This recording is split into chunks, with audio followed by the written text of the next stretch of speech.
Yo, what's up, guys? And today we're gonna read Kagurabachi chapter 128 titled Smelting Part 3.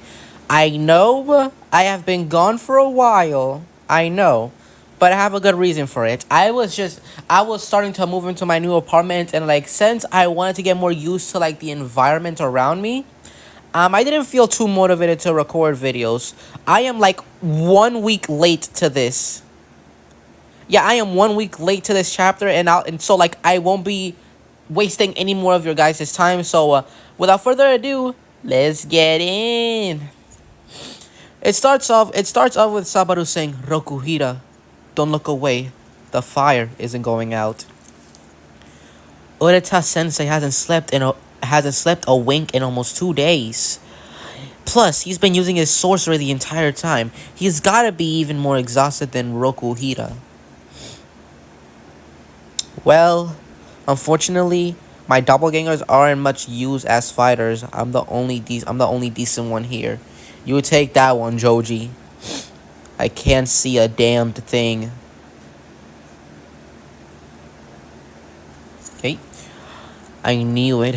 They're going after the furnace. Yo, Sobaru be moving different. God damn.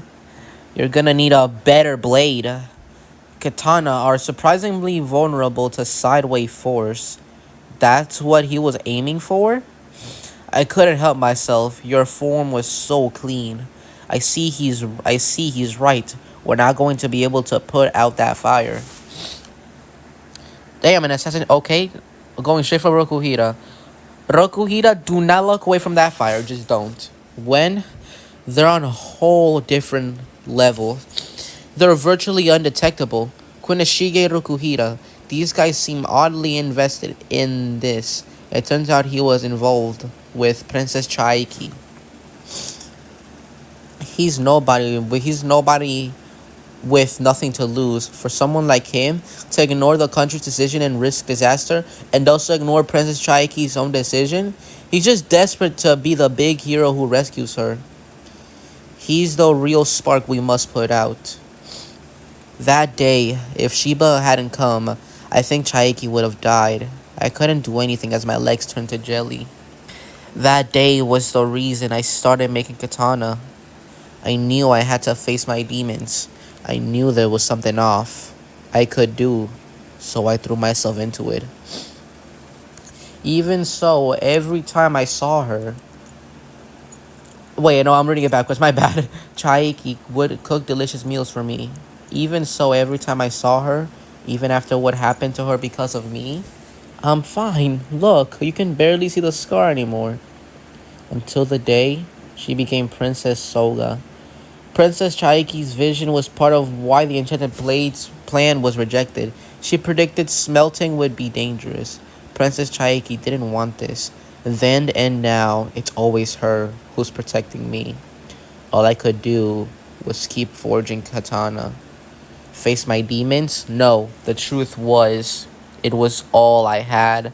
My dad's katana wounded Chaiki. My dad's blood drove my mother over the edge. And even then, all I had were these red eyes of mine that my dad praised. I was so ashamed. Mom, I'm gonna protect you. Kunishige, don't grow up to be like that. In the end, I've never managed to protect a single person I cared about. Even now, he's still focused on. Does this matter more than your life? All of you, sheesh. Why don't you quit getting in the way? I saw his medical chart when got back from Irashima. It's gonna be agonizing for him to even breathe, let alone stand. You're gonna kill yourself. So what? I saw a guy crush a ship into a ball, even with a hole in his stomach. Whoop! Shiba not being a fraud anymore. Let's go. Rokuhira, this time you take the glory on it. And that's the end of